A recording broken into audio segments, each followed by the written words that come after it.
নমস্কাৰ ছাত্ৰ-ছাত্ৰীসকল আজি তোমালোকৰ ইংৰাজী পাঠ্যপুথিত থকা Buddha the light off Asia নামৰ পাঠ্যৰ বিষয়ে আমি আলোচনা কৰিম ভালদৰে মনোযোগ দিবা Buddha the light off Asia Buddha এছিয়াৰ জ্যোতি বা পোহৰ এটো হৈছে আমাৰ পাঠটোৰ নাম এতিয়া আমি পাঠটোলৈ আগবাঢ়ো Buddha Siddhartha Gautama speaks to us all whatever our faith with the values of his teaching আমাৰ ধৰ্মীয় বিশ্বাস ফেথ ইয়াত ধৰ্মীয় বিশ্বাসৰ কথা কোৱা হৈছে আমাৰ ধৰ্মীয় বিশ্বাস যিয়ে নহওক লাগিলে বুদ্ধ যাৰ আন এটা নাম হৈছে সিদ্ধাৰ্থ গৌতম তেওঁ আমাক শিক্ষাদানৰ মহান গুণবোৰৰ বিষয়ে কয় he spoke with wisdom love and humanity আৰু তেওঁ জ্ঞান প্ৰেম আৰু মানৱীয়তাৰ বিষয়ে আমাক কয় Today, Buddhists are found in many Western countries, but the vast majority, 261 million Buddhists, live in Asia.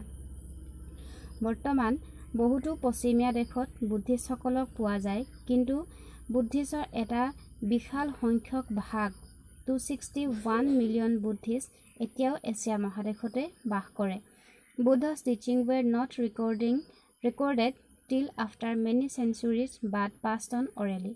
বুদ্ধদেৱৰ যিবিলাক শিক্ষা দান আছিল তেওঁ যিবোৰ কথা কৈছিল হেবোৰ বহু শতিকালৈকে ৰেকৰ্ডেড কৰা নাছিল অৰ্থাৎ লিপিবদ্ধ হোৱা নাছিল মানুহৰ মুখে মুখেহে হেবোৰ প্ৰচাৰিত হৈছিল অৰেলি এত মুখে মুখে বা মৌখিকভাৱে প্ৰচাৰিত হোৱাৰ কথা কৈছে Buddha's father was the king of the dominion of Kapilavastu that is the present day Nepal আৰু বুদ্ধদেৱৰ দেউতাক কপিলাবস্তুৰ ৰজা আছিল যাক এতিয়া নেপাল নামেৰে জনা যায় His mother Maya died a week after his birth আৰু তেওঁৰ মাকৰ নাম আছিল মায়া আৰু বুদ্ধদেৱৰ জন্মৰ এসপ্তাহৰ পিছতে তেওঁৰ মাকৰ মৃত্যু হৈছিল The prince grew up in the palace and learned how to hunt, ride read the scriptures and to worship the god আৰু এই ৰাজকুমাৰজন ৰাজপ্ৰসাদতে ডাঙৰ দীঘল হৈছিল আৰু ৰাজপ্ৰসাদত থকা অৱস্থাতে তেওঁ শিকাৰ কৰা ঘোঁৰাত উঠা ধৰ্মীয় গ্ৰন্থবোৰ পঢ়া আৰু ভগৱানক উপাসনা কৰা ইত্যাদি কামবোৰ শিকি পেলাইছিল He was circled by luxury and pleasure আৰু এই ৰাজপ্ৰসাদত থকাৰ সময়ত তেওঁৰ চাৰিওফালে বিলাসিতা আৰু সুখ আনন্দ আছিল Siddhartha married and was happy. সিদ্ধাৰ্থই বিয়া কৰাইছিল আৰু তেওঁ সুখী আছিল After his son was born, the prince, at the age of 29, left home one night renouncing everything. তেওঁৰ পুত্ৰৰ জন্মৰ পিছতে যেতিয়া সিদ্ধাৰ্থ গৌতমৰ বয়স 29 বছৰ হৈছিল এই ৰাজকুমাৰজনে নিজৰ ঘৰ সংসাৰ মায়ামোহ ত্যাগ কৰি ঘৰৰ পৰা গুচি গৈছিল Why did Siddhartha do so? সিদ্ধাৰ্থই তেনেকুৱা কিয় কৰিছিল While moving about his father's kingdom, he saw scene of suffering and grief helpless old man, a dead man, and a holy man. অৰ্থাৎ সিদ্ধাৰ্থ গৌতমেনো কিয় ঘৰৰ পৰা গুচি গৈছিল তাৰ কাৰণটো হ'ল তেওঁ যেতিয়া দেউতাকৰ ৰাজ্যত বিচৰণ কৰিছিল ঘূৰি ফুৰিছিল তেতিয়া তেওঁ কিছুমান দৃশ্য দেখিছিল আৰু সেই দৃশ্যবোৰ কি আছিল যে suffering and grief helpless old man এজন বৃদ্ধ অসহায় আৰু দুৰ্ভগীয়া লোকক তেওঁ দেখিছিল a dead man এজন মৃত লোকক দেখিছিল and a holy man আৰু এজন পবিত্ৰ মানুহ তেওঁ দেখিছিল পবিত্ৰ মানুহ ইয়াত ধৰ্মীয় কামকাজৰ লগত জড়িত মানুহৰ কথা কোৱা হৈছে Siddhartha started to think of how to heal man's sorrow আৰু তেতিয়াই সিদ্ধাৰ্থই ভাবিবলৈ আৰম্ভ কৰিলে যে মানুহৰ দুখ কেনেকৈ নোহোৱা কৰিব পাৰি সৰো শব্দৰ অৰ্থ হৈছে দুখ He wondered how the beggar were an expression of peace আৰু তেওঁ আচৰিত হৈছিল যে এজন ভিক্ষাৰীও কেনেকৈ মুখত সন্তুষ্টিৰ ভাৱ তেওঁ প্ৰকাশ কৰিব পাৰে So he wandered from place to place to find an answer to his question আৰু সেই কাৰণে তেওঁ এই প্ৰশ্নৰ উত্তৰ বিচাৰি এঠাইৰ পৰা আন ঠাইলৈ ঘূৰি ফুৰিছিল He first studied under two famous teachers learning the Hindu scripts and then stayed with 5 ascetic monks প্ৰথমে তেওঁ হিন্দু ধৰ্মশাস্ত্ৰৰ দুজন বিখ্যাত শিক্ষকৰ তত্ত্বাৱধানত তেওঁ সেই বিষয়ে অধ্যয়ন কৰিছিল। Then stayed with 5 ascetic monk, তাৰপিছত তেওঁ 5 জন সন্যাসীৰ সৈতে একেলগে আছিল। হি starved himself but could not find the answer to his search, তেওঁ উপবাসেও থাকিছিল কিন্তু তথাপিও তেওঁ বিচাৰি ফুৰা প্ৰশ্নকেইটাৰ কিন্তু কোনো উত্তৰ পোৱা নাছিল। হি left them and going to the bank of the Ganga he took a bath, সেয়েহে তেওঁ তাৰ পৰা তেওঁলোকক এৰি গুচি গৈছিল। ক'লৈ গুচি গৈছিল? To the bank of Ganga, Ganga নদীৰ পাৰলৈ গুচি গৈছিল। এণ্ড হি টুক এ বাথ, আৰু তাত গৈ তেওঁ গা ধুইছিল। He was offered a bowl of sweetened rice by a peasant girl which he took, আৰু তাত তেওঁ এজনী খেতিয়কৰ ছোৱালীয়ে তেওঁক sweetened rice পায়স এবাটি দিছিল। এ বাউল অফ sweetened rice, এবাটি তেওঁক পায়স খাবলৈ দিছিল। He learned how extremes of gluttony and fasting were both wrong, আৰু তেতিয়াই তেওঁ শিকিছিল যে অধিক ভোজন বা উপবাস কোনোটোৱে ভাল নহয়, অৰ্থাৎ দুয়োটাই ভুল। অধিক ভোজন কৰাটো আমাৰ কাৰণে বেয়া আৰু নোখোৱাকৈ থকাটো আমাৰ বাবে বেয়া। Henceforth he decided to follow the middle way, আৰু সেইকাৰণে তেওঁ এটা মধ্যম পন্থা গ্ৰহণ কৰিছিল। He sat under a banyan tree and started his meditation, তেওঁ এজোপা বনিয়ান গছৰ তলত বহিছিল আৰু তেওঁৰ ধ্যান আৰম্ভ কৰিছিল। মেডিটেশ্যন, যাৰ অৰ্থ হৈছে ধ্যান।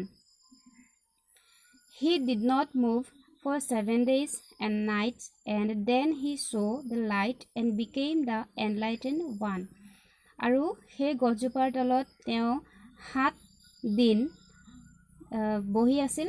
দিন আৰু ৰাতি 7 দিন তেওঁ তাত বহি আছিল, আৰু তেতিয়াই তেওঁ এটা পোহৰ দেখিবলৈ পাইছিল, আৰু and became the enlighten one, আৰু যি পোহৰে সকলোকে পোহৰাই তুলিছিল। For the next 45 years, Buddha moved through North and East India preaching the Four Noble Truths, আৰু পিছৰ 45 বছৰ বুদ্ধদেৱে উত্তৰ আৰু পূব ভাৰতত তেওঁ 4টা নবল ট্ৰুথ প্ৰচাৰ কৰি ফুৰিছিল। People loved him and his teaching, মানুহবোৰে তেওঁক ভাল পাইছিল আৰু তেওঁৰ টিচিং অৰ্থাৎ তেওঁৰ শিক্ষাদানো মানুহবোৰে ভাল পাইছিল। শিক্ষাদান মানে তেওঁ যিবিলাক কথা কৈছিল সেইবোৰক ইয়াত টিচিং বুলি কোৱা হৈছে। তেওঁ কোৱা কথাবোৰ মানুহবোৰে ভাল পাইছিল আৰু লগতে বুদ্ধদেৱকো মানুহবোৰে যথেষ্ট ভাল পাইছিল। He spoke of the 8-fold path, namely right views, right intention, right speech, right action, right living, right effort, right thinking, right concentration, আৰু তেওঁ অষ্টম মাৰ্গ মানুহৰ বাবে আগবঢ়াই দিছিল। আৰু সেই অষ্টম মাৰ্গ অৰ্থাৎ 8টা পথ হৈছে ৰাইট ভিউজ, শুদ্ধ মত, ৰাইট ইণ্টেনশ্যন, শুদ্ধ অভিপ্ৰায়, ৰাইট স্পীচ, শুদ্ধ বক্তব্য, ৰাইট একশ্যন, শুদ্ধ কৰ্ম, ৰাইট লিভিং, শুদ্ধ জীৱিকা, ৰাইট এফৰ্ট, শুদ্ধ প্ৰচেষ্টা, ৰাইট থিংকিং, শুদ্ধ চিন্তা ভাৱনা, ৰাইট কনচেনট্ৰেশ্যন, শুদ্ধ মনোযোগ। এইকেইটা তোমালোকে মনত ৰাখিবা। There were many followers, আৰু বুদ্ধদেৱৰ বহুতো ফলোৱাৰ্ছ আছিল। His monks went out far and near to preach Buddha's lesson, আৰু তেওঁৰ যিবোৰ শিষ্য আছিল তেওঁৰ শিষ্যবোৰে সকলোবোৰ ঠাইতে বুদ্ধদেৱৰ যিবিলাক পাঠ আছিল সেই পাঠবোৰ প্ৰচাৰ কৰি ফুৰিছিল। Even King Bimbisara, a powerful ruler, became his disciple, আনকি কিং বিম্বিসাৰা নামৰ এজন শক্তিশালী শাসকেও তেওঁৰ শিষ্যত্ব গ্ৰহণ কৰিছিল, অৰ্থাৎ বুদ্ধদেৱৰ শিষ্য হৈছিল। Buddha loved animals as well, আৰু বুদ্ধদেৱে কিন্তু জীৱ জন্তু সমানেই ভাল পাইছিল। There are many stories about how he tamed a killer elephant with his gentle voice, about a poisonous snake entering his begging bowl, and so on. There are many stories, আৰু জীৱ জন্তুবোৰ যে বুদ্ধদেৱে ভাল পাইছিল তাৰ বিষয়ে বহুতো কাহিনী আছে। যেনে এটা কিলাৰ এলিফেণ্ট মানে খুব হিংস্ৰ এটা হাতীক কেনেকৈ তেওঁ নিজৰ মিঠা মাতেৰে, জেণ্টল ভইচ, কেনেকৈ তেওঁ মিঠা মাতেৰে তাক দমন কৰিছিল আৰু এটা বিষাক্ত সাপ পয়জনাছ স্নেক এই বিষাক্ত সাপটোক কেনেকৈনো তেওঁ বন্দী কৰিব পাৰিছিল আৰু ইত্যাদি ইত্যাদি এনেকৈ বহুতো কাহিনী আছে।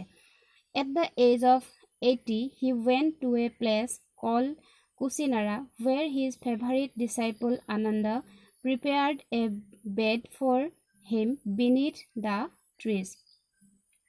আৰু যেতিয়া তেওঁৰ বয়স 80 বছৰ হৈছিল তেতিয়া তেওঁ কুচিনাৰা এখন ঠাইলৈ গৈছিল য'ত তেওঁৰ প্ৰিয় শিষ্য আনন্দই এজোপা গছৰ তলত তেওঁৰ বাবে এখন বিছনা প্ৰস্তুত কৰি থৈছিল। As Buddha lay down, legend has it that the trees began to bloom out of season. আৰু যেতিয়া বুদ্ধই সেই গছজোপাৰ তলত শুই দিছিল তেতিয়া কাহিনীত উল্লেখ থকা মতে সেই গছজোপাত আউট অফ ছিজন মানে ফুলাৰ ছিজন হোৱা নাছিল গছজোপাৰ, কিন্তু ছিজন নোহোৱাকৈয়ে সেই গছজোপাত ফুল ফুলিবলৈ আৰম্ভ কৰিছিল। And thus he went into nirvana, আৰু এনেকৈয়ে তেওঁ নিৰ্বাণ অৰ্থাৎ মুখ্য বা মুক্তি লাভ কৰিছিল। ইয়াত শব্দৰ অৰ্থবোৰ দিয়া আছে, তোমালোকে ভালদৰে চাবা। অন্য এটা ভিডিঅ'ত আমি এই লেচনটোৰ প্ৰশ্ন উত্তৰবোৰ আলোচনা কৰিম। আজিলৈ ইমানতে সামৰিছোঁ। ধন্যবাদ।